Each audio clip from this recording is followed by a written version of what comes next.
The Assembly will hear an address by His Excellency Alexander Stubb, President of the Republic of Finland. I request protocol to escort His Excellency and invite him to address the Assembly.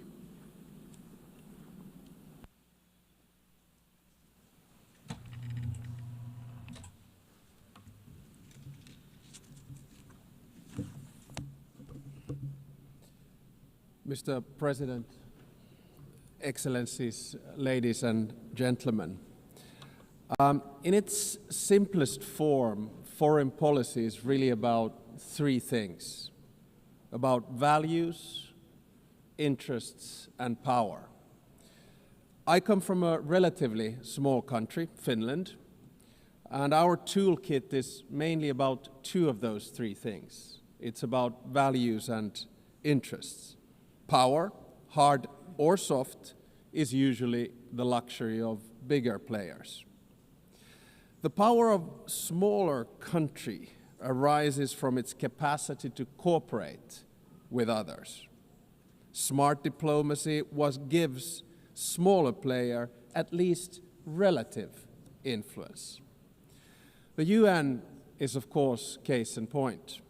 Big players have power through their permanent membership in the UN Security Council. But we, the smaller players, can influence the ebb and flow of international relations by being active in the corridors of diplomacy. Now, most of the speeches that we've heard here today have highlighted the fact that the world order, balance, and dynamics are changing, much like they did after World War II when the UN was founded. I actually think that the post-Cold War order is over, but we don't know what the new order is going to look like. It will take at least 5 to 10 years for things to settle. And my message to this Assembly today is that regardless of the size, each and every member state of the United Nations has agency, a say in how the new world order will look like. It is important that we all use this power wisely and responsibly. Now, I fully appreciate that our interests differ, depending on our geographical location, history, state of development, or culture. But fundamental values are something we should all share. We have commonly defined some of the most essential of them in the UN Charter. Today, I want to do two things. First, analyze where we are, and second, give my proposals on what we might want to do together. To understand what's currently happening in the world, I'd like to raise three different but yet related developments. First, it seems to me that there's a growing tension between multilateralism, in other words, an order based on the rule of law, and those that speak the language of multipolarity or transactionalism. So difference between multilateralism and multipolarity. Now, I can understand the temptation and the rationale of the proponents of multipolarity and transactionalism. But can they solve the world's biggest challenges, such as climate change or sustainable development? Today, I see many states, both big and small, pursuing transactional or multivectoral foreign policies. In essence, their aim is to diversify their relations with multiple actors rather than aligning with any one particular bloc. Now, this can be opportunistic, but it may also be justified and reasonable. This depends on political choices. A transactional or multivectoral foreign policy is dominated by interests. Interests drive practical choices of states, and this is entirely legitimate. This kind of foreign policy is based on a realistic understanding of power. Power defines the limits of what is possible for each state. However, values should actually underpin everything we do. Even transactional or multivectoral foreign policy should rest on a score of fundamental values. Without them, foreign policy will ultimately run into a wall. If you set aside values for unhindered pursuit of power and interests, you will eventually find before you the very same problems you wanted to overlook. Second, the balance of power in the New World Order is shifting towards the South and the East. Many countries, especially in Africa, Asia, Latin America, are becoming or have become key players in determining the direction of the New World Order. To put it simply, they have both agency and power. They are not only an expanding economic force, but their demographic growth is inexorable. This will also turn them into a political and cultural force. It will yield them both hard power and soft power, and they will use it to promote their interests as they should. The 193 members of the United Nations do not have to agree on every minute detail of values, but we have to have a common understanding of fundamentals. They include the sovereignty and territorial integrity of states. They include the prohibition of the use of force and the respect for human rights and fundamental freedoms. These values are the building blocks of who we are and what we stand for as the United Nations. The broad international community has overwhelmingly an interest to uphold them. Let me be clear. Russia has no right to continue its aggression on Ukraine. Israel has no right to violate international law in Palestine. States have no right to use Sudanese or Congolese territories to fight proxy wars for their economic or strategic self-interests. I urge us all to heed this message of the international community and act accordingly. War is always a failure of humanity. It is a collective failure of our fundamental values. It is a failure of us as human beings. Thirdly, I would like to say a few words about the state of the United Nations, the institution where we are. The UN was created to maintain and promote peace, stability, development, and friendly relations among nations. In order to achieve this, the balance between the three elements was required. The power at the highest level was represented by the UN Security Council. The interests of the wider membership were reconciled here in the General Assembly, and the values were enshrined in the Charter and consolidated as rules of international law. Now, unfortunately today, the UN is struggling to fulfill its central promise of delivering peace and stability. We can always blame each other, but at the end of the day, it's a collective decision. Countries have increasingly taken the liberty to break the rules of international law and to use force against other people's territories and suppress other nations. The United Nations of today does not sufficiently reflect the realities of the balance of power. All too often, it fails to serve as a forum for the coordination of interests, and the values at its core are too often not respected in good faith. We all want to have the freedom to make choices and a possibility to influence the world around us. Today, many countries are seeking answers in multipolarity or transactionalism. If the UN fails to deliver, this trend will accelerate. So, let me sum up in the terms of the three pillars: values, interests, and power. Our values can divide us. Fundamentally, however, They should unite us around the basic principles of humanity, the rule of law, and the prohibition of aggression. Our interests differ, and it's only right that we promote them.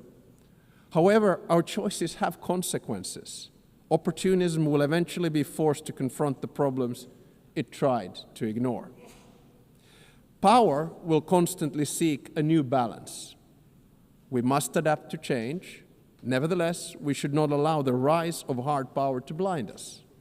The power of legitimacy, integrity, and rules will remain strong. So let me get to my second part, from the situation to possible solutions or things that we could do together. Never before in history has humankind had such means of innovations at its disposal to solve the world's most pressing problems. However, the current direction is wrong in so many ways. There are more wars than at any time since World War II. The world is becoming increasingly divided. And so are our societies, and the measures to deal with climate change and sustainable development are lagging behind. In different parts of the world, we're witnessing immense civilian suffering and blatant disrespect for humanitarian principles. For me as a Finn, Russia's war of aggression in Ukraine not only reminds me of our past, but is directly linked to the security of the part of the world where I live. On the other hand, there is aggression and total disregard for civilian life, and an attempt to undermine the fundamental principles on which the international order is based. On the other hand, there's a bastion of freedom that is defending its right to exist and to make its own choices. The battle for what consequences we will draw from this aggression is not yet over. Recently, there's been serious attempts at diplomatic solutions of the war on the initiative of the United States.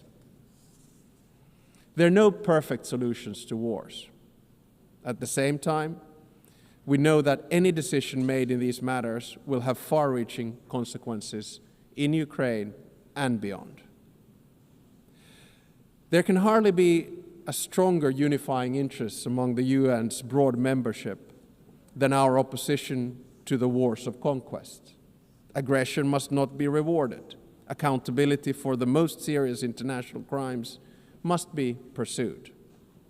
In the Middle East, civilians in Gaza are experiencing immense suffering. The deepening humanitarian crisis has reached unbearable levels and represents a failure of the international system. At the same time, Hamas continues to hold the hostages it has taken, and many have already lost their lives. An immediate ceasefire is needed in Gaza. That has been reiterated from this podium many times today and yesterday. Humanitarian aid must be granted safe and unhindered access. The hostages must be released. I commend the efforts led by France and Saudi Arabia to advance the two-state solution. The negotiations must meet the Israeli and Palestinian security needs and Palestinian right to self-determination, its legitimate aspiration for statehood and sovereignty. The occupation that began in 1967 must end, and all permanent status issues must be resolved. Correspondingly, the countries that have not recognized Israel must do so. At the same time, the international community must support and strengthen the Palestinian Authority for it to govern the entire Palestinian territory effectively. This is the only viable option for achieving a two-state solution. A stable Palestine will also significantly benefit the security of Israel. In many parts of the world, conflicts are raging, causing immense suffering locally, instability regionally, and reverberations globally. We've witnessed particularly brutal violence in Sudan, in the Democratic Republic of Congo, in Haiti, Myanmar, and Mali, among others. Civilian populations continue to face famine and displacement at a large scale. And sometimes I feel that we end up looking at conflicts only that are near to us. But I think the job of the UN is to look at all of them with equal determination. I praise all those who, in good faith, continue to work for peace despite the daunting task. In June, a peace agreement was reached for the conflict in the Eastern Democratic Republic of Congo. The true test, like with all peace agreements, lies in its implementation. Does it stick? There's a humanitarian crisis of alarming proportions that compels us, all of us, to respond. Peace processes should not be transactional. They must be guided by international law. All countries and stakeholders in the region must be engaged and committed to achieve sustainable peace. The presence and involvement of the UN is essential. I would also like to stress the crucial work carried out by journalists amid conflicts and in other difficult circumstances. Attacks on members of the media are unacceptable. Media freedom is the basis for democracy. It is a prerequisite for an open society. The ability of the press to carry out its work is important for all of us. Ladies and gentlemen, the composition of the UN still largely reflects the world of 1945. As the world has changed drastically, so should the decision-making at the UN.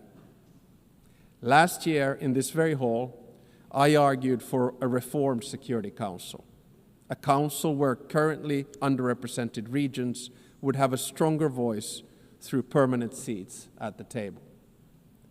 The number of permanent members should be increased in the UN Security Council. At least there should be 2 new seats for Asia, 2 for Africa, and 1 for Latin America. I think I'm going to say this every year because it's the only place where I get applause. No single state should have a veto power. And if a member of the Security Council violates the UN Charter, its voting rights should be suspended. I believe that these changes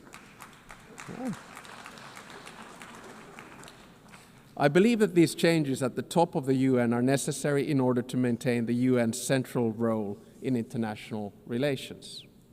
At the same time, a more comprehensive reform of the UN is needed. I commend the Secretary General for his UN 80 initiative, and I encourage him to take bold and ambitious action.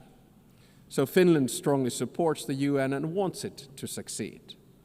Therefore, we stress the need for true reform to enhance the organization's credibility, relevance, and efficiency. This will ensure that the UN can act. The UN needs to focus its efforts on its most important goals: ending and preventing wars, protecting human rights, and acting as a catalyst for sustainable development. And also, we need to get the UN back into peace mediation. I would argue that one of the reasons that we have so many wars right now is that the UN is absent from peace mediation. No other organization can offer the legitimacy comparable to that of the UN. If the UN is absent, conflicts are not resolved without it, which is not in our common interests. The UN is needed as a mediator, and the member states should support it at this endeavor. Finally, Finland is strongly engaged in the work of the UN and will remain so. Therefore, we're also standing for election to the Security Council for the term of 2029 to 2030. Should we be elected, Finland pledges to be a principled and pragmatic partner for peace. We are principled in our commitment to international law with the Charter at its core. We are pragmatic in seeking solutions that truly advance international peace and security, recognizing that progress is often incremental. At the outset of my speech, I said that each and every one of us has agency, a say how the new world order will look like. We want to be able to make our own choices and have an impact on the world around us. Nelson Mandela saw truth and reconciliation as the only hope for nations that are bitterly divided. The same applies to relations between states. We should learn from history, but always look to the future, bearing in mind that our decisions will shape it. Thank you very much.